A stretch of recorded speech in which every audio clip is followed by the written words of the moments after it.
The NFL may be on the ropes, and President Trump may have put them there. The left demonstrates its definite scorn for the middle of the country, and we'll talk about one of the worst movies ever made. I'm Ben Shapiro. This is The Ben Shapiro Show.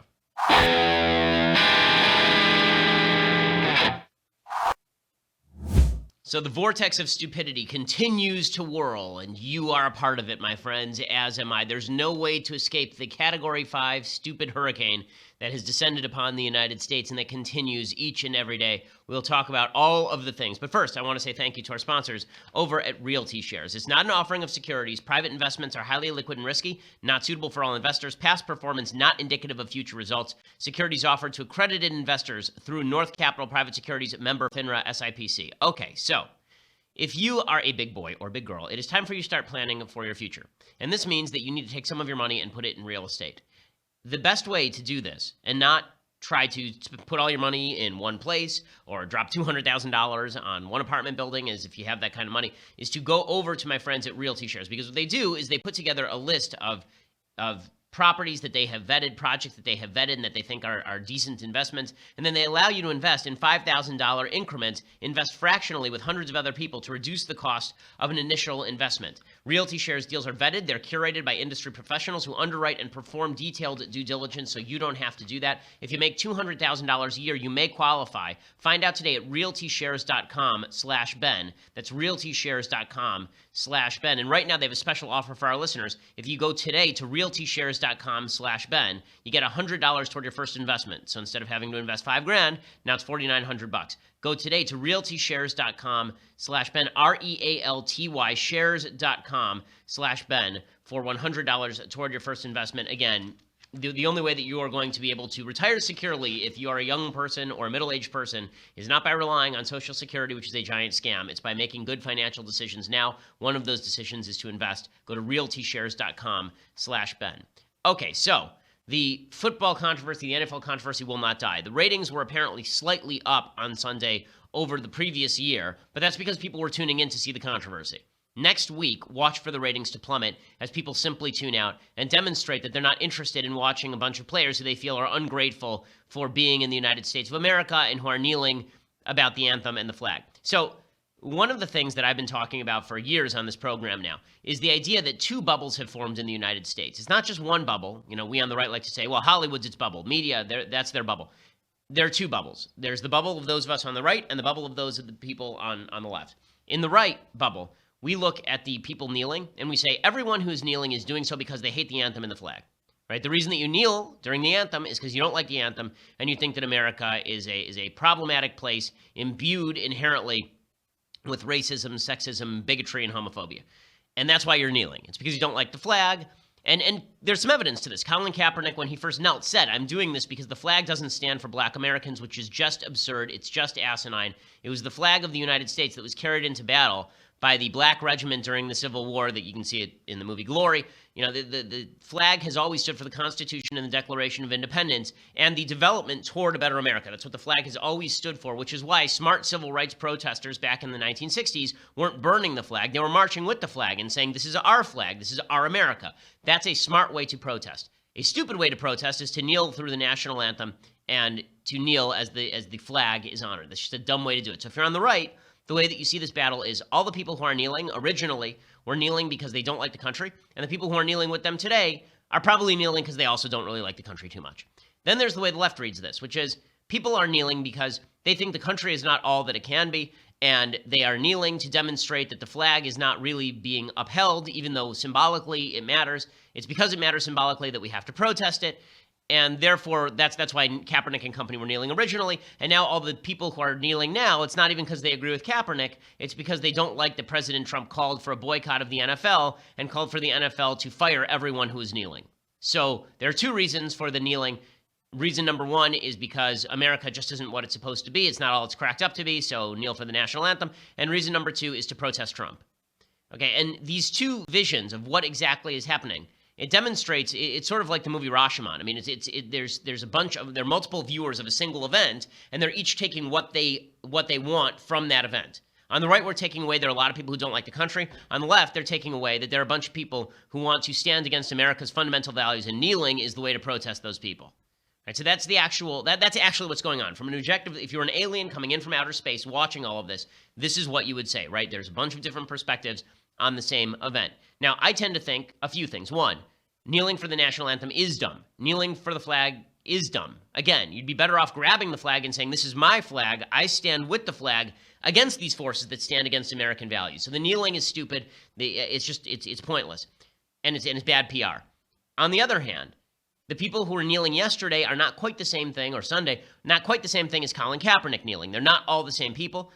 Colin Kaepernick was basically kneeling by himself by the end of his career. And the people who were kneeling yesterday, a lot of them were people who were not on board with Colin Kaepernick kneeling for the anthem in the first place, but they wanted to show solidarity for the right to kneel, right? In the same way that you sometimes see people sort of spite protest in order to piss off the other side. So there was some of that going on too.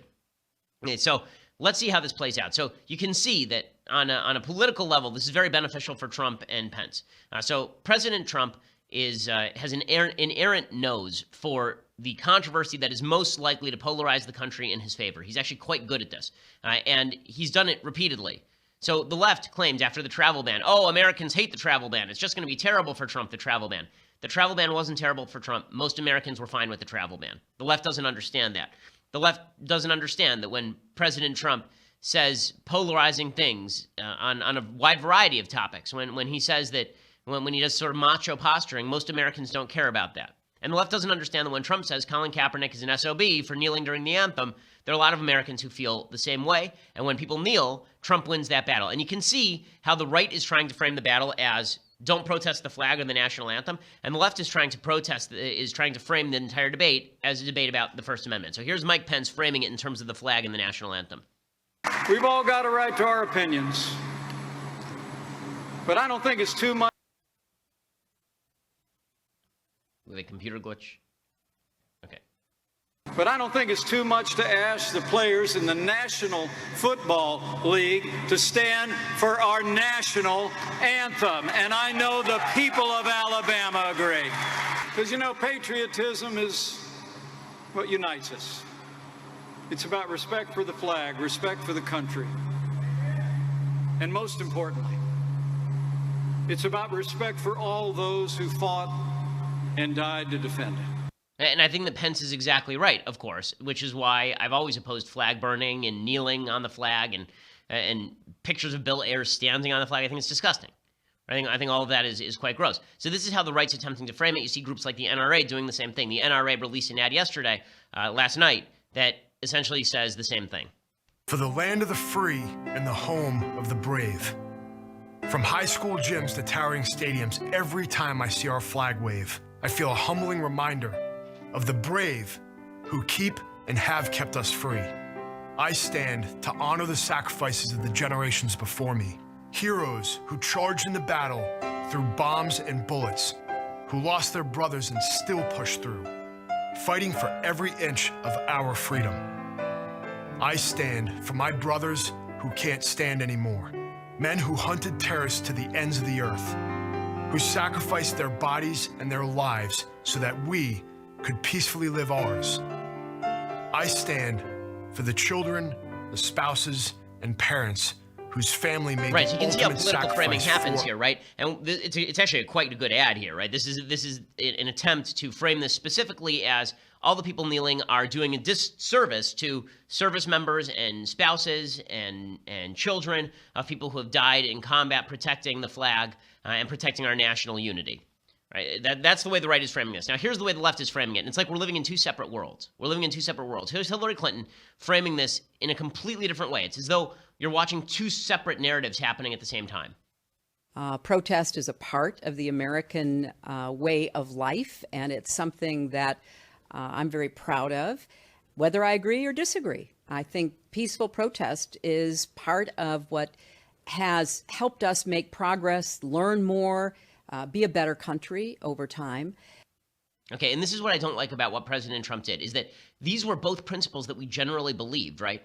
Pretty much all Americans believe this, that you should stand for the flag, you shouldn't disrespect the flag, you shouldn't disrespect the anthem, and also that what Hillary Clinton is saying about peaceful protest is basically correct, that we in America have always valued peaceful protest, we've always valued dissent, we think that that's a valuable thing.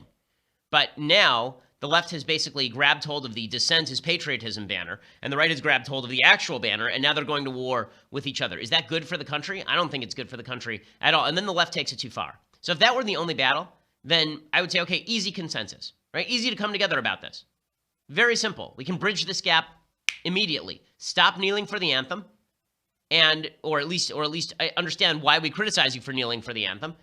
It's bad to kneel for the anthem. And also, if you want to kneel for the anthem, that's your business, but we have a right to criticize you for doing so. Very easy consensus. But then Hillary Clinton decides to take this even further, and I'll explain that in just a second. But first, I want to say thank you to our sponsors over at the USCCA. So, can you say with 100% confidence that you and your family are safe?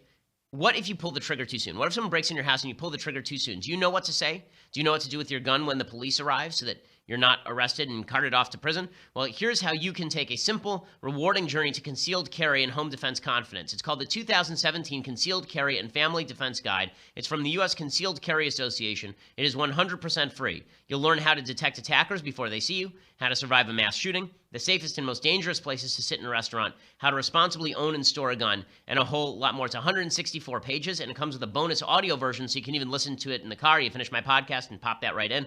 This life-changing guide's 100% free, and for a limited time, you also get a bonus home defense checklist. So go to defendmyfamilynow.com for all of that. defendmyfamilynow.com for 100% free instant access to that 164-page guide. defendmyfamilynow.com. They provide you all the resources that you need in order to protect your family, and in case, God forbid, you actually have to shoot somebody who is coming into your home, to make sure that you and your family are protected in every conceivable way. Okay, so as I say, the normal battle should be easy to fix. Standing for the national anthem is appropriate. Kneeling is inappropriate, but this is America. You're allowed to do it. Everybody calm down, right? That's the easiest way to do this. Trump overstepped on the one end by using the flag to bash people who were kneeling, to the extent saying that they ought to be fired. And then Hillary Clinton oversteps her boundaries, not by defending the First Amendment, but by then implying that anyone who opposes people who kneel is a racist. So here's Hillary Clinton doing that routine. I think it's deeply troubling that the president would be attacking black athletes for expressing their opinions peacefully. Okay, attacking black athletes? As I said on Fox News last night, President Trump is pretty equal opportunity in who he attacks. I mean, Hillary Clinton gets it on the shin from President Trump virtually every single day, and she's been not a relevant part of America's political scene for nearly a year at this point. So the idea that Trump is only attacking black athletes, really? I mean, he was attacking his own attorney general the same way like 6 weeks ago. So no, that doesn't wash at all. But again, what we have here is, I don't know if you've ever seen Louis C.K.'s comedy routines. I think Louis C.K. is really funny. He has a comedy routine called Of Course, But Maybe. And his comedy routine goes something like this. He says, of course, we all understand that peanut allergies are things that we should be careful of, and we should make sure that nobody around a kid who has a peanut allergy should have a peanut, because we have to protect those kids. I mean, it's just something we have to do as a society. Of course we have to do that.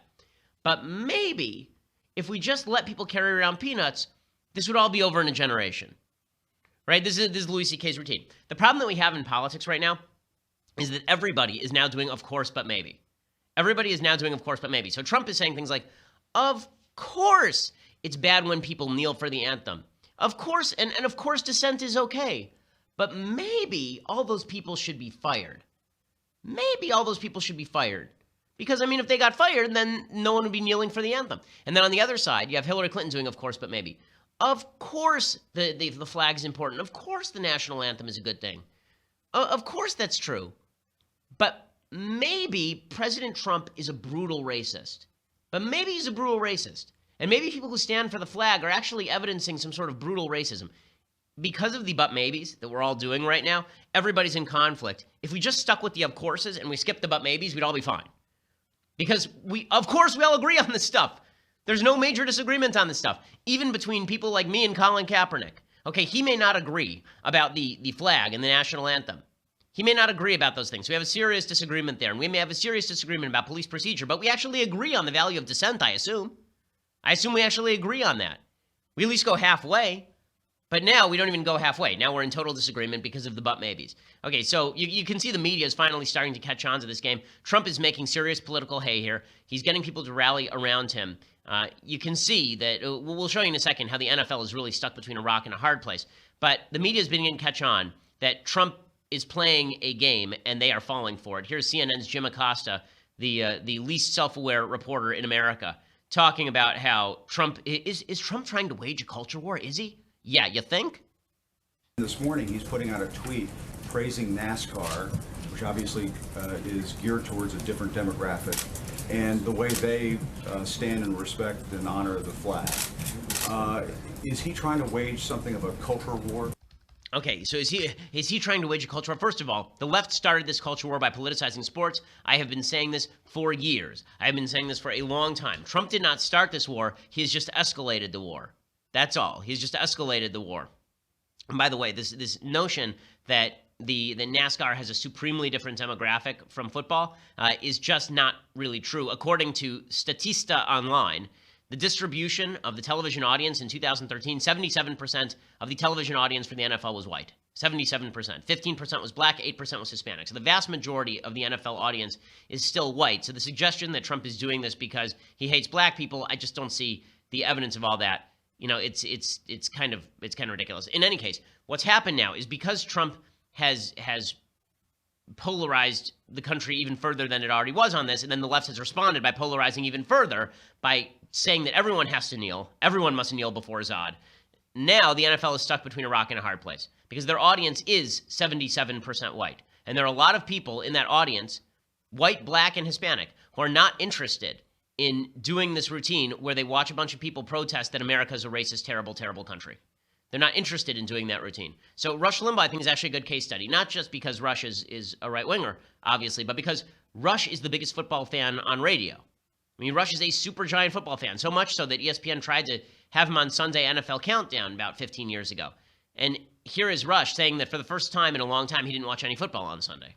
I was personally saddened. I did not watch the National Football League yesterday, and it was the first time in 45 years that I made an active decision not to watch, including my team, the Pittsburgh Steelers. It was not a decision made in anger. It was genuine sadness. And it is sad. It is sad that these common symbols are being ripped away. If you're an NFL owner or you're an NFL player, though, you are stuck now between a rock and a hard place. Because on the right, they're saying you need to stand for the anthem. And because Trump threatened, because Trump basically said, I want everyone to be fired, the NFL should change its rules, let's boycott. Now, if you're an NFL player, even if you don't like the kneeling, you feel the necessity to stand by your teammates. Because if you're playing on a team, you tend to stand by your teammates and their rights. If you're an NFL owner, you don't want to alienate the NFL Players Association, nor do you want to alienate your own players by saying, I'm going to force you to stand. But at the same time, if you don't force your players to stand, you're alienating the audience. So the Dallas Cowboys last night tried to have it both ways. The Dallas Cowboys, basically Jerry Jones came out, the owner of the team, Trump supporter. He came out and he kneeled down, he knelt with all the players before the anthem. So the idea was that we're going to kneel to show free speech rights and to demonstrate that we care about equality. And then during the anthem, we're going to stand up. So we're going to split the baby. We won't actually kneel during the anthem, so we're not disrespecting the anthem or the flag. But we are going to protest President Trump by kneeling before the anthem. The problem is everybody in the stadium thinks that Trump is sort of right about the kneeling. And so they say, okay, you're really siding with all the players who are kneeling before the anthem. This is one of the dark places that we've gone in sort of our First Amendment discourse, is if we don't like how you exercise your First Amendment rights, then we suggest that the First Amendment itself is the problem. Or that if you stand up for the First Amendment, you're standing up for the worst excesses of the First Amendment. I get this all the time. You know, I make the case that people should be allowed to speak on college campuses. And then people say, so, are you for Nazis saying that they want to roast Jews? And it's like, well, no, I'm not for that, but they have the right to say that kind of stuff, right? We live in America, right? People do the same thing all the time on the left, right? They do this with religious bakers. When I say that I think you should be able to own and operate your business the way that you see fit, and then the left says, what? Are you for discriminating against black people and gays?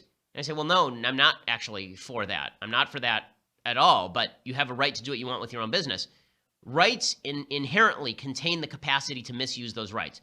The problem is when you symbolically stand up for the right by participating in the same sort of act as the people who are misusing the right, then you're going to be lumped in with them. And that's what happened with the Cowboys last night. So here's what happened last night with Jerry Jones and the Cowboys, and listen to the crowd.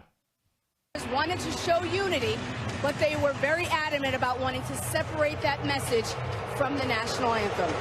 Sean? All right, Lisa, as they take a knee collectively, boos can be heard from this sellout crowd in Arizona. And you can hear the audience booing, of course, and they are booing because, again, they are identifying the kneeling because of the symbology, the symbolism of the kneeling. The people are booing. They weren't booing until they knelt. The minute that they knelt, people lumped them in with Colin Kaepernick, and this is how this conflict is going to go for the NFL. If you kneel, we're going to lump you in with Colin Kaepernick. If you don't kneel, we're going to lump you in with Trump. These are the two choices now.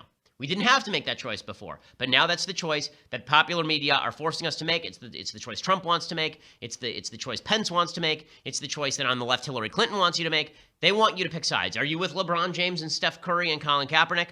Are you with Jerry Jones and Bob Kraft? Or are you with Donald Trump and Mike Pence and the soldiers, right? That's the choice people want you to make. This is not a choice you have to make.